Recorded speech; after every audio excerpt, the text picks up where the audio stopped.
Hello, everyone, and welcome to Talk Nerdy. Today is Monday, March 14th, 2022, and I'm the host of the show, Cara Santamaria. And before we dive into this week's episode, as we always do, I want to thank those of you who make Talk Nerdy possible. Remember, Talk Nerdy is and will always be 100% free to download, and that's because I rely on the support of folks just like you to help offset basically that expense for anyone and everyone. If you're interested in pledging your support, all you've got to do is visit patreon.com/talknerdy, or you can learn more about other ways to support the show at talknerdy.com or carasantamaria.com. This week's top patrons include Daniel Lang, David J.E. Smith, Mary Neva, Brian Holden, Christopher Pitts, Dudas Infinitas, Gabriel F. Jaramillo Gonzalez, June Sapara, Leonard Prince, and Ulrika Hagman. Thank you all so much. All right, let's dive on in. So this week, I had the opportunity to sit down with Mary Ann Sieghart. Now, Mary Ann is a journalist, an author, a broadcaster. She spent 20 years as assistant editor and columnist at the Times. She has won a lot of awards. She has done a lot of really great broadcast work. She's currently working as a visiting professor at King's College London, and she is chair of the judges for the Women's Prize for Fiction 2022. She's here to talk about her new book, The Authority Gap: Why Women Are Still Taken Less Seriously Than Men and What We Can Do About It. So without any further ado, here she is, Mary Ann Sieghart. Well, Mary Ann, thank you so much for joining me today. Oh, thank you for having me on. I am excited to talk about your new book, The Authority Gap: Why Women Are Still Taken Less Seriously Than Men and What We Can Do About It. This is a topic that is near and dear to my heart. Why? Well, because I am a woman, first of all. I'm a woman who has worked in STEM fields, kind of across disciplines. And then when I left STEM, I went into broadcast journalism, and now I'm back in academia. And I have seen, good God, I've seen this in action so many times personally, but of course in research, in talking to other women. This is a problem that does not seem to be going away. I know, how much progress women are making. This problem isn't going away. And it's fascinating that you said, oh my God, I understand this so perfectly. Almost every woman I spoke to when I said that I was writing this book said, oh yes, story of my life. Almost every man I spoke to when I was writing this book said, really? It reminds me of like when the Me Too movement really started gaining steam. There were all of these men that I would talk to and they'd be like, this is horrible. I can't believe this is what is good? And I'm like, you realize this has been happening this whole time. You're only just now aware of it. That's right. And, the funny thing is that, so the authority gap is all about how women's authority is challenged so much more than men, and how we're much more reluctant to accord authority to them, and we challenge their expertise, all this sort of thing. We'll go into all this, I'm sure. But what made me laugh was that when I told men that this was the book I was writing, actually, to be fair, about a third of them said, oh, that's interesting, and asked intelligent questions, just like you or I would to anyone else writing a book. But the other 2/3 split into two. So half of them would start mansplaining to me from a position of complete ignorance what my book ought to be about. And the other half told me that my thesis was completely wrong, or it was out of date, and basically I got it wrong, and why was I writing this book? And I thought, do you not appreciate the irony that you are displaying the very behavior that I'm writing this book about while denying that the phenomenon exists? You're like, do you mind if I record this, please? I'm just going to turn on my my recorder. Oh gosh. Yeah, this is it's pernicious. It's everywhere, right? This is not something that only exists in the sciences, that only exists in the C-suite, that only exists in broadcast television. This is something that exists in basically every industry, unless, I guess we could say, the industry is lucky enough to have been an industry where women have long held power. But honestly, I work now. I moved from neuroscience to psychology. Neuroscience, very male, although, getting better. It's not as bad as computer science or physics. But psychology is predominantly female, the discipline. Like most of my colleagues are women, but still at the highest levels of power, it's mostly men. Yeah, and this happens so much, even in female-dominated professions, that men just sort of rise to the top like cream on milk. It's extraordinary. You see this in teaching, for instance. Men make up a minority of teachers, but a disproportionate percentage of head teachers, or principals, I think you call them.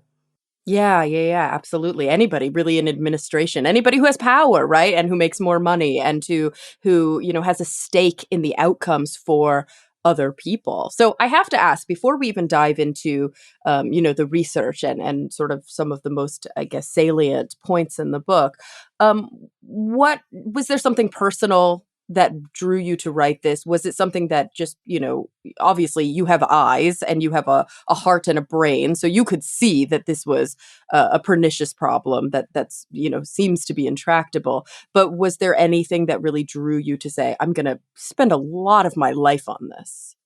Well, I've actually spent most of my life being a political journalist. First of all, a business, and then mainly a political journalist and a columnist, mainly on the Times in London.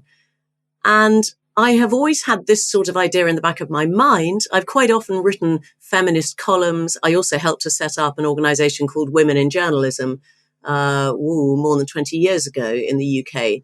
But I guess I probably felt that I had to earn my spurs in the male part of journalism, the more traditionally male part of journalism, which is both business and political journalism, before anyone would take me seriously enough to be able to write this book. So it's sort of QED, isn't it? It's actually proving the very point of the book. But yes, I mean, all my life I've been infuriated when people have patronized me or underestimated me, interrupted me, talked over me, challenged my expertise, were resistant to me being in a position of authority. These are all instances of behavior that arises because of the authority gap. And it's always annoyed me. It's probably annoyed me since I was a child, actually. So I suppose it was sort of a culmination of a life's frustrations. But, but I also think, I suppose this was a good time to write the book, because I feel these things, a bit like me, you mentioned Me Too earlier, these things are now being talked about at last. And women are thinking, I'm mad as hell. I'm not going to put up with this anymore. Yeah. Yeah, it's true. And as you mentioned, a third of the men that you talked to either were authentically curious or had feminist views as well, and probably thought, good, I want my male friends to hear this. I want more people to know what I see, because I don't know, I see it at work, or because, my wife comes home dejected after a long day and tells me about all the terrible things she had to withstand. I do think that we're starting to see at least a growing movement of men who are on sort of the right side of history. Yeah. And don't we love those men? I mean, we really notice, we really notice and really appreciate it when a man treats us with the same sort of respect that he treats men, listens to us just as attentively as he does to other men, doesn't talk over us, interrupt us, or ignore our views. We notice, we care, we love it, we appreciate it. And I think those probably are about a third of the men I come across. And I've worked with some of them as co-workers, as colleagues, had them as bosses, and they're great. And then there's another perhaps third of men, I'm not being very scientific here, I'm talking anecdotally, at the other end of the spectrum, who are not just unconsciously biased, but consciously biased and genuinely believe they're superior to women. They're the dinosaurs. They're probably not going to read my book, and I'm probably not going to convert them. But I think there's this really interesting group of men in the middle, the sort of independent voters, as you might say, who aren't actually malign to women, but in their behavior, they display this sort of behavior and probably don't even notice they're doing it. So, a man talks at a meeting and they listen carefully. A woman starts talking and they check their emails on their phone. Or they take up just too much of the conversational time, often at the expense of a woman, but they don't notice that they're just holding forth and she's struggling to get a word in edgeways. So as I say, they're not actively malign, but I think if they were more aware of what they were doing, they might genuinely want to change their behavior. And if that's the case, then, then we're going to end up, frankly, with 2/3 of men on the right side and the dinosaurs being marginalized. And that's what I'd really like to see. I think it's a bit like racism 10 or 20 years ago, when you might have had a group of white people in a room and one of them felt able to make a casually racist joke, right? They wouldn't do that now. Right, right, unless they were among a safe group of white supremacists, just like now, yes, like, we wanna get to the point where it's like, "We're all sexists here, we can speak freely," right? Like, wow, wow, but it's true, it would be so great to see that shift because so often, I think that group in the middle does, make themselves apparent. And I've personally experienced this multiple times, whether it be through comments on my work on the internet that almost seem like compliments, but that are clearly veiled. And when I do take the time, which I don't always do because who has the bandwidth for that? But when I do take the time to say, you may think that that is a compliment, but I'm going to tell you why that's actually quite offensive. I've very often will get responses like, oh my God, I had no idea. Like I had, saying things like, for example, wow, you're very attractive and intelligent. What a great, I can't believe women. And it's like, holy shit, like there are a lot of them. There are most of us. Like, what are you doing? And then also I think we see a lot of this like benevolent sexism where it's sort of like, but Yes. I'm just being helpful. And it's like, Yes. no, you're not. Funnily enough, Julia Gillard, who was Prime Minister of Australia, told me, I interviewed a lot of very, very senior and authoritative women, by the way, in the course of researching this book, as well as some who weren't. And the reason I did was because I thought if even these former prime ministers and presidents, Supreme Court justices, bishops, generals, movie directors, whatever, if even they have experienced the authority gap, that is pretty good evidence that the rest of womankind is likely to have done too, if they haven't even been insulated from it. And Julia Gillard said exactly that. She said when she was prime minister, she would go into a group of men and they might have been, security chiefs, or they might have been heads of CEOs of companies. And they'd say, oh, it must be so hard being prime minister. I really feel for you. And she thought, now, hang on a minute. I'm here to talk about national security or the economy. And you may be thinking you're being kind and polite, but actually, I don't think you would have said that to a male prime minister. Let's just talk about national security, can we? She said it was a bit like a sort of uncle to a niece, that sort of rather avuncular, slightly patronizing benevolent sexism. Yes. Oh gosh, and it's just everywhere and it's reinforced. And so let's talk for a second about the actual like the title of your book, The Authority Gap. What is that referring to specifically? It's measuring the extent to which we're still prepared to take men more seriously than women. We're still prepared to accord more authority to men than to women. So I sort of say in layman's terms, we assume a man knows what he's talking about until he proves otherwise, whereas for a woman, it's all too often the other way around. And so women are twice as likely as men to say that they have to prove evidence, they have to provide evidence of their competence. And actually, women of colour are nearly twice as likely as white women to say that. So the authority gap's wider still for women of colour. And so, you mentioned that it really is the measurement, in many ways, kind of the science of this distinct gap. And of course, as a journalist who really does your due diligence, this is a very researched topic for you. So tell me, there is a significant amount of science reinforcing this. Is not just like some anecdotal observation. Oh no! So I'll give you perhaps 3 or 4 studies if you're interested. So. Okay, randomized, controlled, double-blind trial, sending applications for a lab manager position to American professors. So there was a randomized, double-blind, controlled trial, sending an application for a lab manager position and a CV or resume to science professors at top US universities. And the materials were absolutely identical, but they were randomly assigned male or female names. And the so-called male candidate was significantly more likely to be hired, deemed more scientifically competent, and the professors said they were more interested in collaborating with him than with the so-called woman. And this was both male and female science professors, because women are also biased against women. This is an important point that we have internalized these sexist ideals so much that we as women actually espouse them. Yeah. So I think we can perhaps come to that later, because I just want to give you a few other examples. Um, so one of the classic symptoms of the authority gap is men interrupting women. And it's one of the most annoying ones, because it suggests, first of all, that what he has to say is more interesting than what you've got to say. And it is actually silencing you. Okay.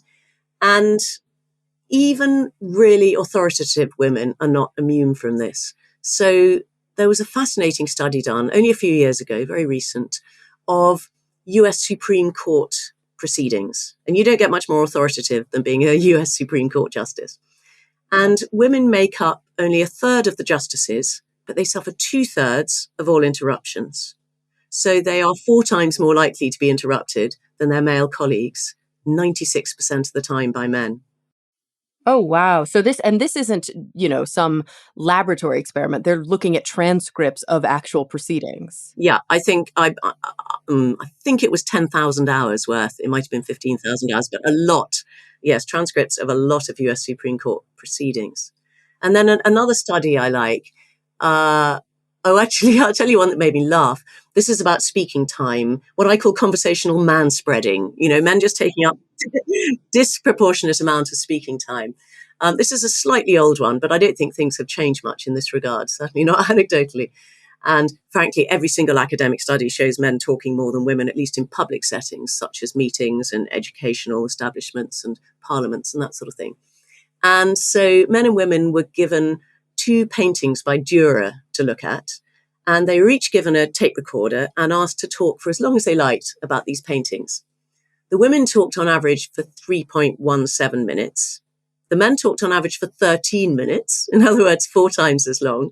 But even this wasn't accurate, because 3 of the men were still talking when their 30-minute cassette tapes ran out. And these are just random people. They're not like art critics. No, these are just random people. But then another, I think, more serious one is about influence. And I think a lot of women have come across the phenomenon of making a point at a meeting and for no one else to take a blind bit of notice until a man makes the very same point 10 minutes later, and it's treated like the second coming. And women will beat themselves up about this and think, oh, maybe I wasn't confident enough, or maybe I wasn't articulate or eloquent enough. And the answer is no, they were just too female. Because what this study did was it put actually a mixed gender group of people together, ostensibly to decide a child custody case. And they deliberately chose this subject because it's actually quite female stereotyped. You'd expect women to be good at it. And they gave the group all sorts of information about the family concerned. But they gave a few individual members a piece of information that none of the others had. And when that information was introduced by a man, it was 6 times more likely to be used in the group's deliberations than when it was introduced by a woman. 6 times. That's how much harder it is for a woman to influence a group, even when it contains women as well as men. There's so much like consilience happening in my mind right now, because last week on the show, I'm doing some time travel because it hasn't been posted yet, but by the time this show is posted, it will have been last week. I had a professor, a social psychologist, Dr. Tessa West, on the show. She wrote a book called Jerks at Work, and she kind of classified different archetypes of like toxic coworkers, everything from sort of the kiss up to the gaslighter and sort of anything in between. And we talked about this very phenomenon because I recalled there being I don't know if it was like a press release, but there was coverage during Obama's administration of an initiative wherein cabinet meetings, basically important high-level meetings that were mixed gender meetings, it was kind of the policy to, whenever a woman spoke and gave, a new idea, that other individuals in the room would echo that idea. Janet's idea, blah, blah, blah. Let's make sure that we talk about what Janet just said, because unless we amplify those voices, we can't counteract this authority gap.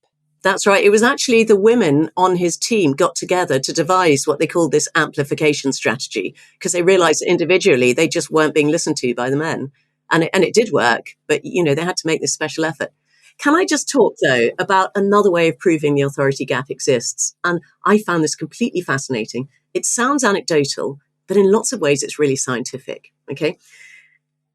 Normally, if you are a woman and say you are up against a male coworker for a promotion and he gets it and you don't, and you may suspect that bias was at play, but it's terribly hard to prove. It may be he's just better than you, right? The way to measure this is to look at people who have lived as both a woman and a man and see how life has changed for them. Because in that case, you're talking about exactly the same person with the same ability, the same intelligence, the same personality, the same experience, the same body of work. And if they're treated completely differently, once people see them as female rather than male or the other way around, what you've managed to do is to control for all the other variables and isolate the one that matters, which is gender. And so I'm going to tell you the story of two Stanford science professors who happened to transition in opposite directions at the very same time. Ben Barres was a neuroscientist, and once he started living as a man, he said, I've had the thought a million times, I'm just taken more seriously now. My work's taken more seriously. The same damned work, as he put it, is taken more seriously now that people see me as a man. And someone who didn't know his history was overheard at the back of one of his seminars saying, oh, Ben Barres gave a great seminar today, but then his work's so much better than his sister's. I.e., his own work, right?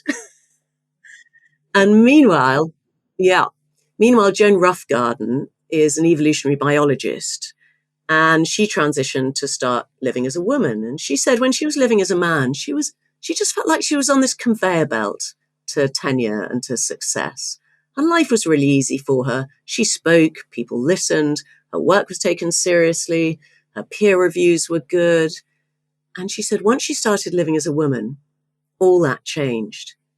And she started experiencing exactly this sort of behavior that I write about. She said she couldn't finish a sentence without being interrupted by a man. All the points she made had to be affirmed by a man before anyone else agreed with them. And she said to start with, I thought, well, if I'm going to live as a woman, I'm darn well going to be discriminated against like a woman. And then she said, well, the thrill of that's worn off, I can tell you. And what really bugged her was how much she was attacked personally. And she said before she had some quite sort of outspoken views in evolutionary biology, but people only attack the views and not her. Right. There weren't ad hominems that Yeah, were ad like for ad launched. feminam, yeah. Yeah, yeah. So, she said people would say things to her like, you haven't read the literature. And she said, no one ever said that to me when they saw me as a man.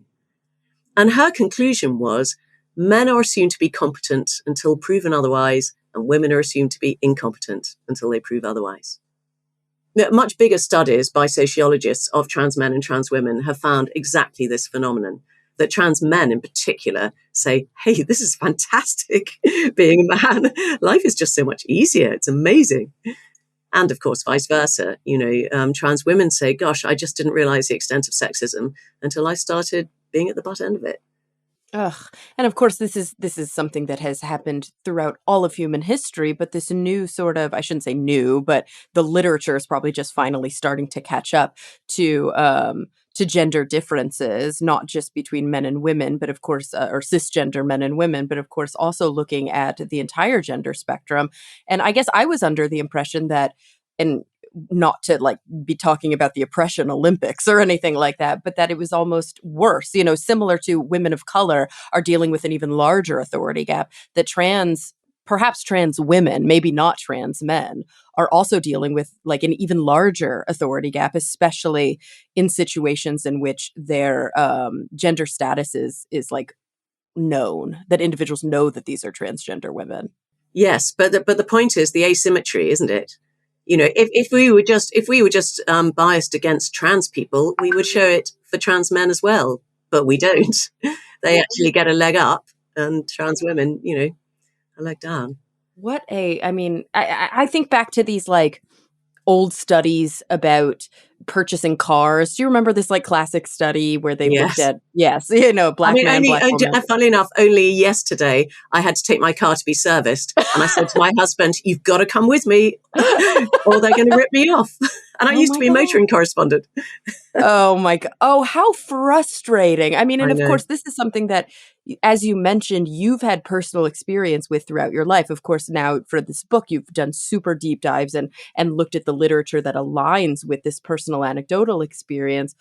But you have to have had, pretty frustrating run-ins in a very sort of male-dominated journalistic world. Oh, yes, yes. I mean, I put a few stories in the book. One of them was I was at a conference, and it was sort of quite a high level conference, and there were only delegates there, not spouses. And in the evening, I was sitting next to a male delegate, and he asked me what I did. And I led a portfolio life, and I genuinely didn't know which of them would interest him most. So I just ran through and I said, well, I write a political column for The Independent, and I make programs for BBC Radio 4. And I sit on a couple of corporate boards, and I chair a think tank, and I'm on the council of Tate Modern Gallery, and I do some charity work.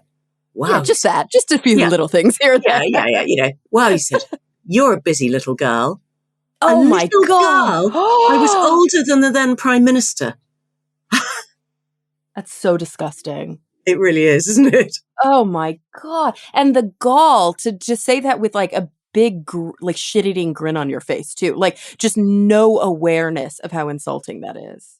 Yeah, exactly. And then when I told him how insulting it was, I mean, I gasped and I said, God, I don't think I've been called a little girl since I was about 6. And I remember it really annoying me even then. And he said, oh, no, I was just being flattering, just a compliment. No, I'm sorry. That is not a compliment. Ugh.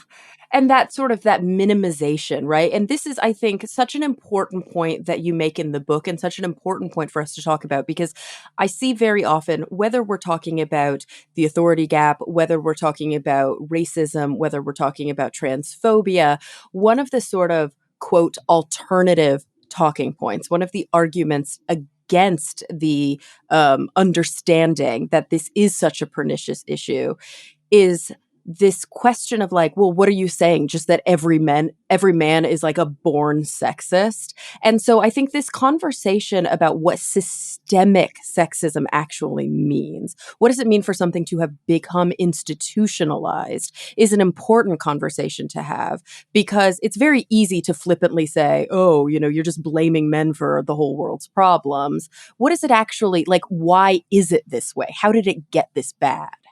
Okay, well, I mean, of course, millennia of patriarchy, Right. right up until now, and including now, but less than it used to be, men have been in charge. And all religions pretty much have told people that men are superior to women. So, we've had a lot of history of this, and we have all the evidence now showing that except, in tasks that involve a lot of strength, men are not superior to women. And our IQs are identical, except at the very far ends of the IQ spectrum. And, women are every bit as competent as men. So we now have the scientific evidence disproving old-fashioned prejudice, but we still harbor these very old-fashioned, outdated and inaccurate stereotypes somewhere in the darkest recesses of our brains. And as a result, for instance, there was an academic study, which asked parents to estimate their children's IQs. And they estimated their sons on average at 115, which in itself is pretty funny because the average ought to come out at 100, right? Anyway, their sons on average at 115 and their daughters at only 107, despite the fact that girls develop faster than boys, that they do better at school than boys, they have a larger vocabulary than boys, but still parents are acting or genuinely believing, it seems, that their sons are cleverer than their daughters. And as a result, boys are bound to subliminally absorb this notion that they're cleverer than girls, and girls are going to absorb the notion that they're less clever than boys. And so the same study actually asked adult men and women to estimate their own IQs, and the men estimated themselves on average at 110, and the women at 105. And yet their IQs, we know, on average, are identical. And this sets in really early in life. So there was one great study which looked at 5, 6, and 7-year-olds. It asked them all sorts of questions. So one of them was, They said, there's this co-worker of mine who is really, really smart and can solve all sorts of problems. And which one do you think they are? And showed them photos of men and women. And at the age of 5, girls chose a woman and boys chose a man. By the age of 6 and 7, boys were still choosing a man and girls were also more likely to choose a man. And then they were asked to, first of all, to choose teammates for a game for really, really smart children. And both girls and boys, by the ages of 6 and 7, were starting to choose boys rather than girls. And also, their boys were more likely to say they wanted to play this game than the girls were. And then they were asked, did they want to play a game where the kids had to try really, really hard? And the girls are more likely to opt for that and to choose female teammates for that. So, we are indoctrinating them with this notion that girls are just sort of, diligent and conscientious, but boys are brilliant at the age of 6. Yeah, and clearly there is a shift where, the socialization becomes more and more apparent, where it doesn't quite stick as much, even though we know there's an effect even in sort of genderizing babies, right? From the time they're born, if we, utilize certain types of language and dress them a certain way, that we're sort of influencing their thoughts and their feelings and their behavior. But clearly something is happening as these children are developing theory of mind, as the children are thinking about their place in the world, where there's a shift in their confidence and there's a shift in their identity, kind of around that age of like kindergarten. Yes. I mean, there's one interesting study, for instance, which gave, I think it's from 6-month-old babies all the way up to kindergarten age to 2.5 or 3, offered them 2 identical toys, one in pink and one in another color. And babies and young toddlers would just sort of choose pink 50% of the time, as you would expect randomly. By the age of 2.5, girls were jumping on the pink they chose pink about 80% of the time, and boys were completely rejecting it, which just shows that's the sort of age at which you start to see the outside world, I guess, and start to associate girls with pink and boys definitely not with pink. Something really depressing I found was when I think it was boys were about 7, it might be slightly older, I can't remember, sorry, were asked what was the best thing about, I think it was middle school boys, do you call them in America? Although I think I think at 7 you're still in elementary school. Okay, sorry, it might have been middle school boys. Anyway, Okay, yeah. So maybe like preteens, like yes, 11, exactly, 12-year-olds. preteens. And they were asked, what's the best thing about being a boy? And the first was sport, and the second was not being a girl. Yeah. Oh, gross. Yeah, really gross. Oh my God. And of course, I mean, this goes to show, this is the sad thing too. Like, and this is me sort of armchair psychologizing this, but it goes to show that just like with the choosing, the certain colored toy, or, saying, I don't, I'm just glad I'm not a girl, that it's it's partially about, okay, I now am a being in the world and I can sort of compare myself to the norms of the world and reflection. But it's also a big part of it is like, I want to please the stakeholders in my life. I want to please my parents, right? That's what little kids do. Little kids want their parents to say, I'm proud of you, and to give them hugs and to tell them that they're doing well in the world. And sadly, it goes to show that not just in the media, but actually within our own family structures, we are reinforcing that boyhood is something to aspire to and girlhood is something to be ashamed of.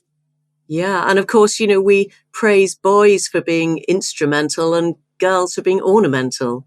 We see a little girl and say how pretty she is, how pretty her dress is. We see a little boy and we say, wow, you're really good at football, Right. And Yeah. that teaches them that, for boys, they can do things in life, and that's what people are going to appreciate them for. Whereas for girls, they're just expected to look good. And how tragic is that? Mm-hmm. And of course, this parallels sort of the ancient and modern history of, sadly, forced gender roles. And I think this is something that we sanitize so often, and we see this obviously with like racial and ethnic studies, but we absolutely see it with gender studies. Is that we sort of sanitize history and talk about it as if it was just like it's like today, but like things were a little bit different. And what we don't often reinforce, and I think it was quite shocking for me to really wrap my head around it. And maybe it's because I was raised quite religious. Maybe it's because I was raised in the South. I was raised in Texas, where the textbooks really are heavily sanitized and sadly don't really reflect reality. But, you know, historically and to some extent today in certain cultures and societies, women were legitimately treated like we were chattel. Like we were slaves. We were sex slaves. We were not expected to work except for domestic unpaid labor. We were expected to birth and mother, and we did not have any power. And so, just like you were talking about, where men are sort of the strong, competent, and women are the ornamental, because our entire worth was based on how sexualized we were. How much does a man want to have sex with me? If he wants to have sex with me, I might have status later in life. If he doesn't, I'm probably just going to be a serf. Yeah, that was exactly it. And, thank God we've got a very, very long way from that. But we're really still not there. And that's really the point I'm making. It's a very contemporary book because we all know that history was sexist. The past has been sexist. But I think a lot of people believe, and particularly a lot of men believe, oh, we've got over that now. We live in a gender equal world. Let's just move on. And I'm saying now, hang on a minute. We haven't. Right. And I think it's actually both. I think that a lot of people don't want to know how bad it really was back then. And so they sort of rewrite history in their minds that, yeah, it was sexist, but like, it wasn't that bad. It's like, no, we're talking about sex slavery, violence. We're talking about like some of the most horrific abuses you can imagine were just commonplace. This was just the norm. And then when we look at how things are today, it doesn't, as a woman, of course, it doesn't surprise me that it's not where it should be. And so not only are the sort of people who hold power able to rewrite history and sanitize it, but they're also able to look dead in the face of modern society and say, oh, it's not that bad. Yeah. And actually, it's not that long ago, certainly in the UK, that rape in marriage was legal, or that women couldn't take out a mortgage on their own. They had to do it with their husband, even if they were earning, their own income. This was in living memory. Oh God. And here in the US, and I don't know if it was like this in the UK too, but I remember coming across laws that if a woman was raped, it was a crime against her husband, not against her. And so the man would take the other man to trial. Whoa. Yeah. Yeah. Like, because it somehow sullied her place as the wife, right? Not it had nothing to do with whether or not she was traumatized by it. Like, this is the world we live in. Yeah. It's his honor. His honor. And, you still get that in some South Asian societies that, his male honor is prioritized over female safety or even lives sometimes. Right, with honor killings, absolutely, Yeah. within somebody's own family. And of course, these are horrific and vile descriptions, but I think it's so important, and you talk about this so well, like, these things directly relate to what we're talking about, not being able to have enough time to speak, being mansplained to, not getting a promotion, making 70 cents on the dollar of a man. Like, there's a direct line between this horrific violence and femicide and these more sort of, I guess we could say, benign, but absolutely not benign experiences of modern women in more progressive societies. Yes. And also, isn't it interesting that the backlash against gender equality is so violent? So, you look at, so women are 27 times more likely to be abused online than men. This was an academic study where they put, fictitious people into internet forums saying exactly the same thing. And when they were assigned a female name, they 27 times more abuse than men. And when you look at the rape and sexual and death threats that women get for speaking up in the public sphere, they are just horrendous. And I really mean horrendous. So, and most of them don't get published because they're too shocking. And then people say, oh, well, the women should grow thicker skin. And they have no idea what these women are being threatened with. I mean, I printed just about 20 of them in my book so that people could realize what was happening. And these were ones sent to, so we have a young feminist in the UK called Caroline Criado Perez.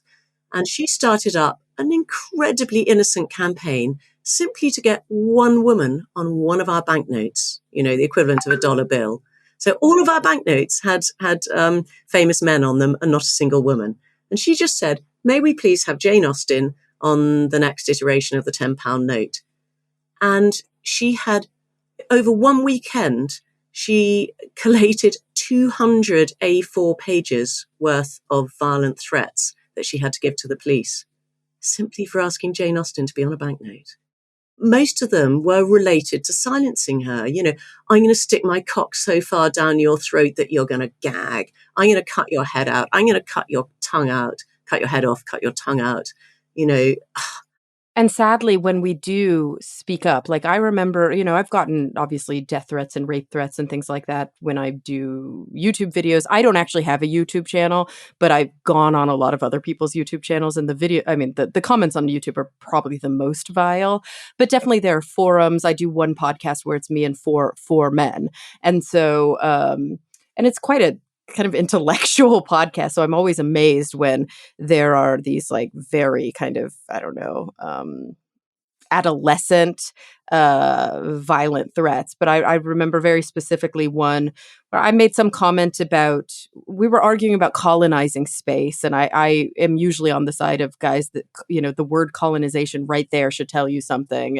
And we don't want to, this has really, it's fraught historically, and I don't want to see us doing exactly the same thing in space that we've done to indigenous peoples all over the country. And so I'm making this argument, and the guys, I don't want to say it's falling on deaf ears, but they're very like, we're explorers, and so we're kind of arguing about this.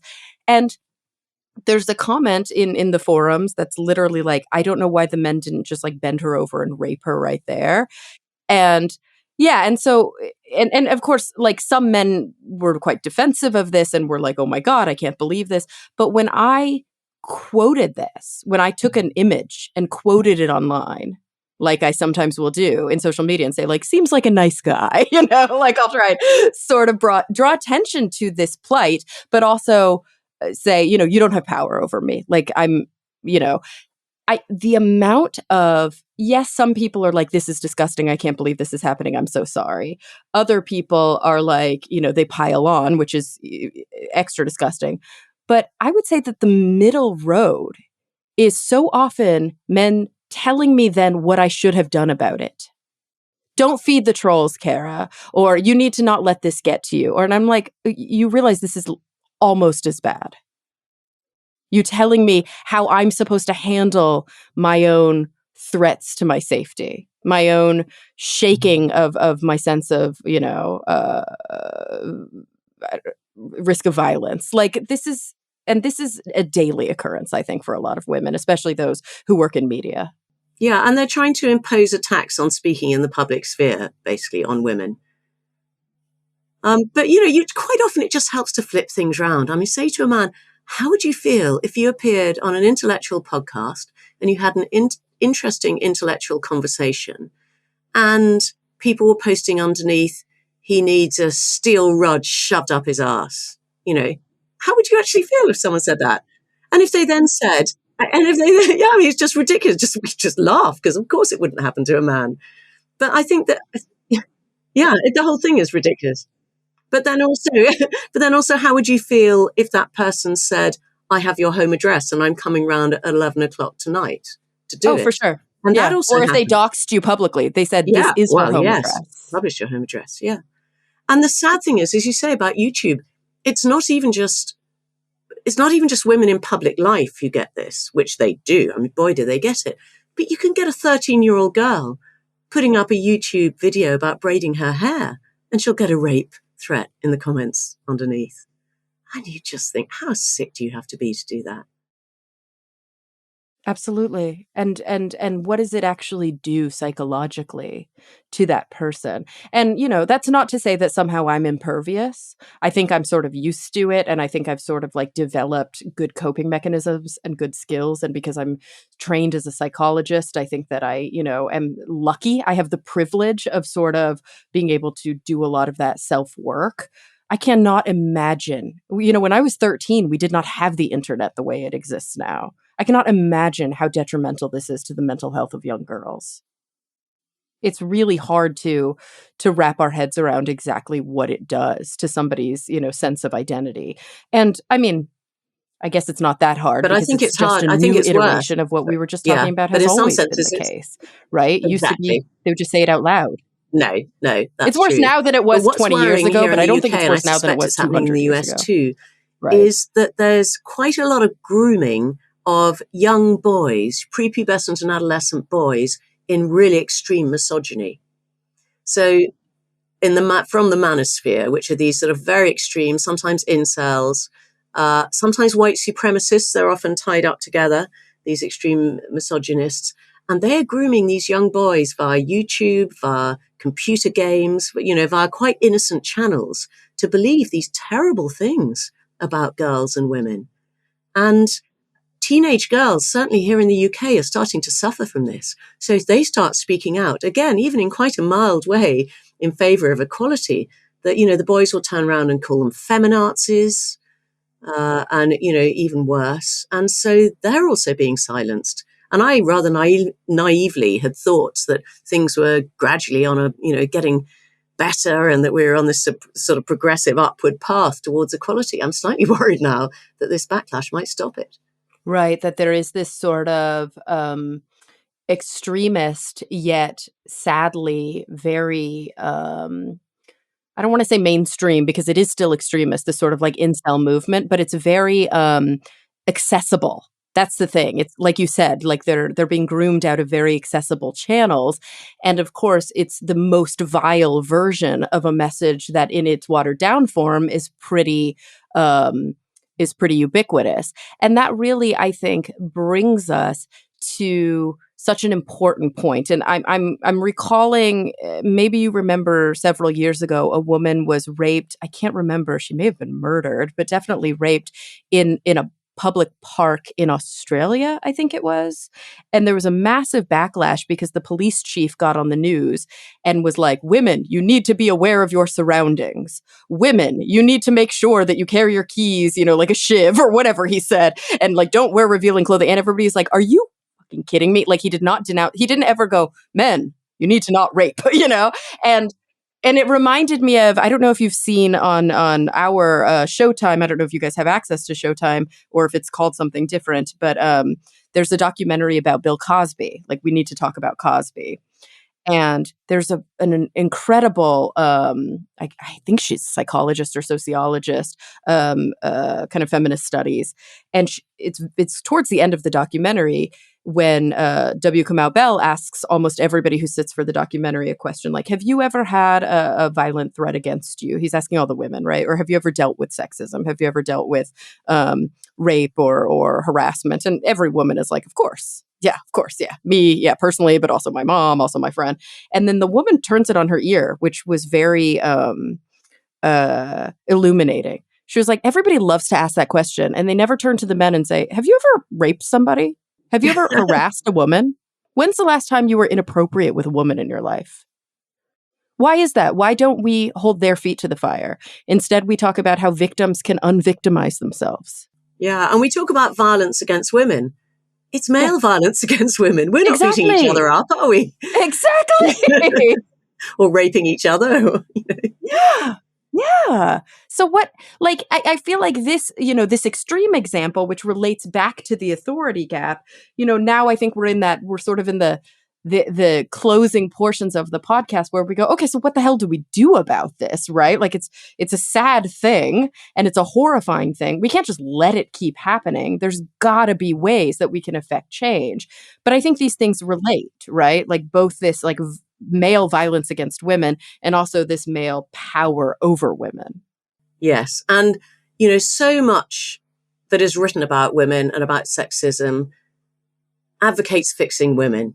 Okay. And they say, women, you've just got to be more confident. You've got to lean in, go on an assertiveness training course. And what I write about is that this isn't going to help. It's not the women who need fixing. It's us. It's the rest of us. It's how we react to women, how we perceive women, how we behave with women, how we interact with them. That's what we need to fix. All of us, women as well as men.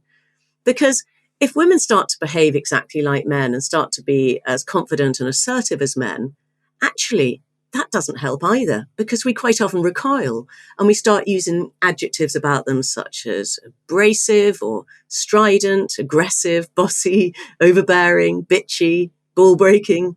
You know, if we say a male CEO is tough, that means we admire them. If a woman CEO is tough, we're going to dislike her. And that's because we still have these incredibly old-fashioned, out-of-date stereotypes sort of lurking in our brains that tell us that women need to be gentle and kind and warm and nurturing and unassuming and unthreatening and uncompetitive and unassertive, whereas men need to be confident and assertive and show leadership and that sort of thing. And so when women start to behave in the way that they have to behave in order to be taken seriously, we dislike them. So either they are not confident enough and they're therefore disrespected, or they are confident enough and they're disliked. And this is really difficult for women, because actually you could say, well, grow a thicker skin, who cares if you're light? Well, actually it matters a lot, much more for women than for men. When it comes to hiring and promotion, likability is a huge factor for women. You won't be hired or promoted if people don't like you, particularly if it's men doing the hiring. So we have this incredibly sort of narrow path to navigate between being underconfident and being supposedly overconfident.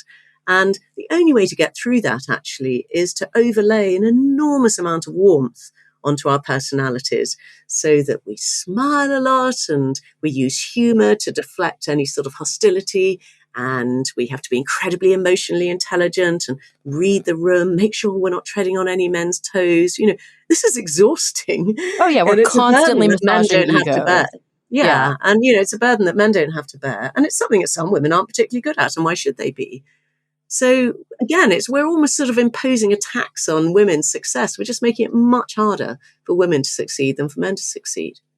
Oh, absolutely. Have you seen these cartoons by Mary Catherine Starr? They're so brilliant. They're really about parenting, but I think they exemplify exactly what we're talking about.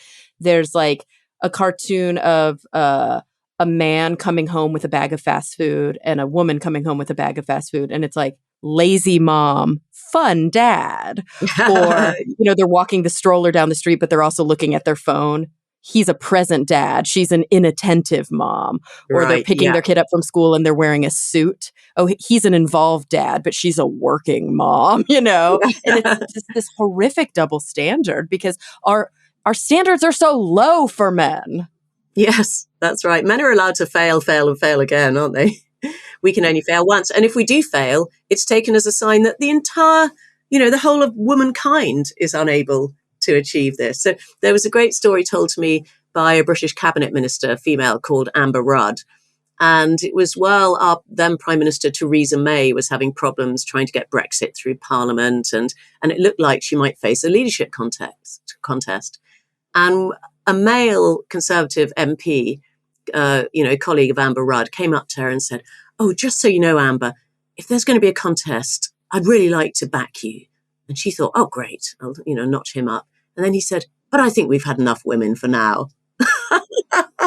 So, one woman fails at something, and that means that half the population is ruled out of doing it again. Oh, yeah. It's like when Ruth Bader Ginsburg, when they said, "What does equality on the Supreme Court look like to you?" And she was like, "When they're all women." And people were aghast.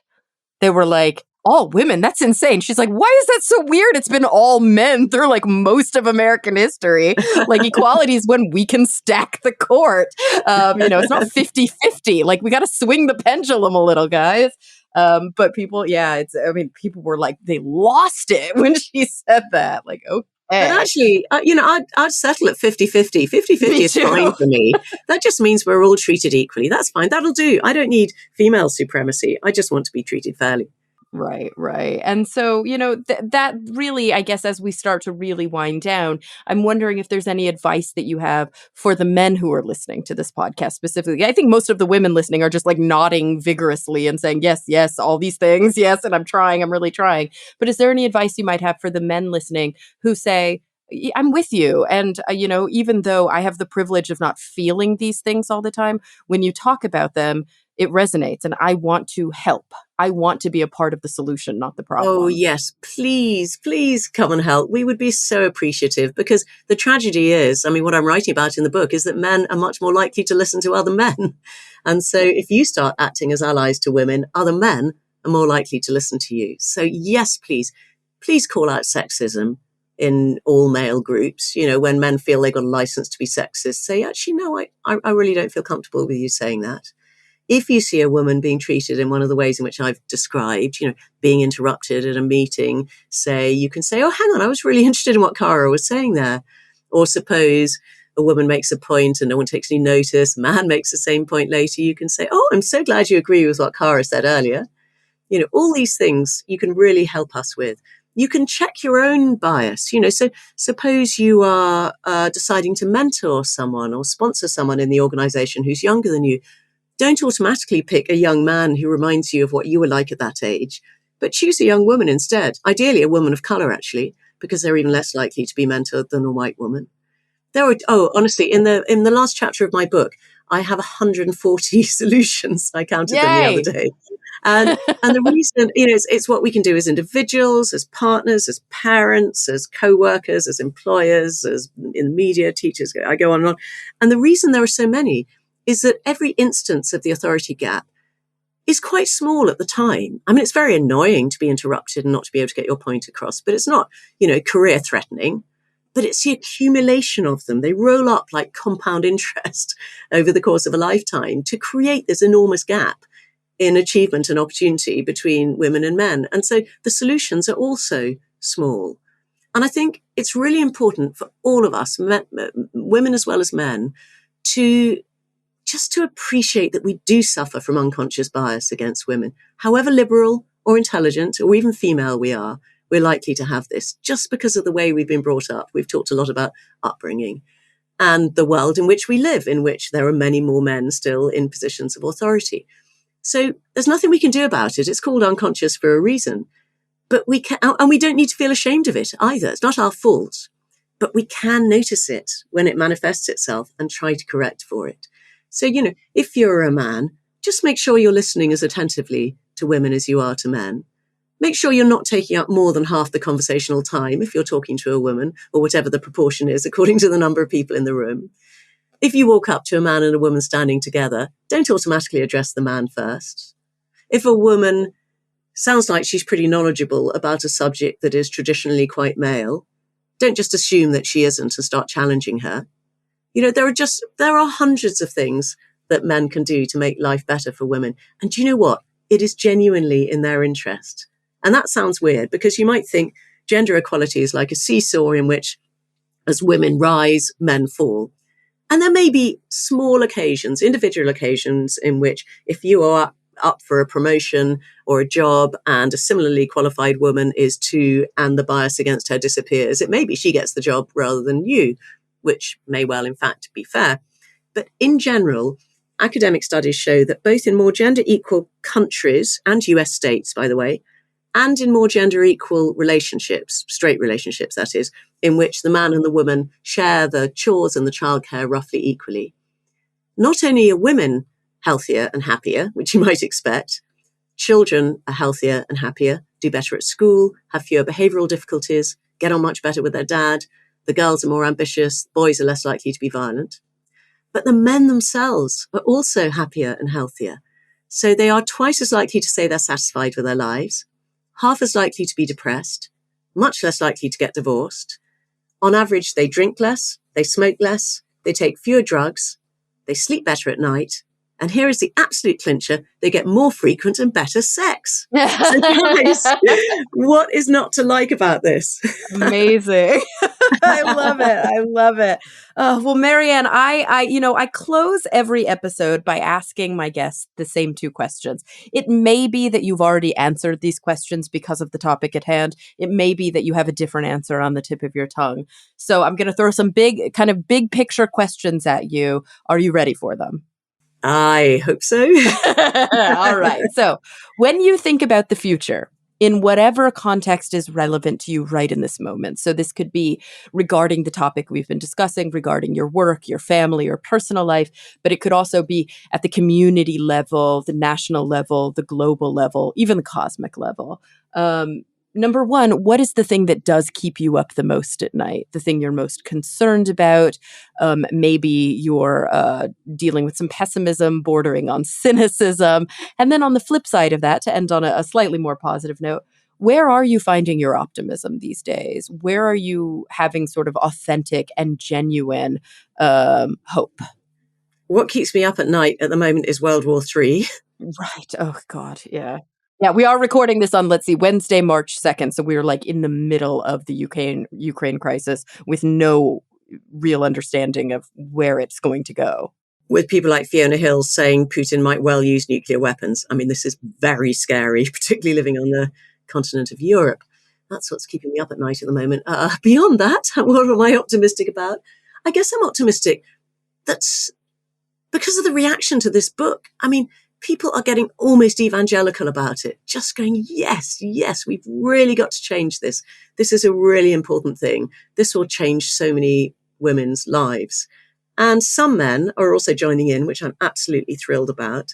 One Amazon reader said that she had put the audio version of the book on a long car journey with her husband.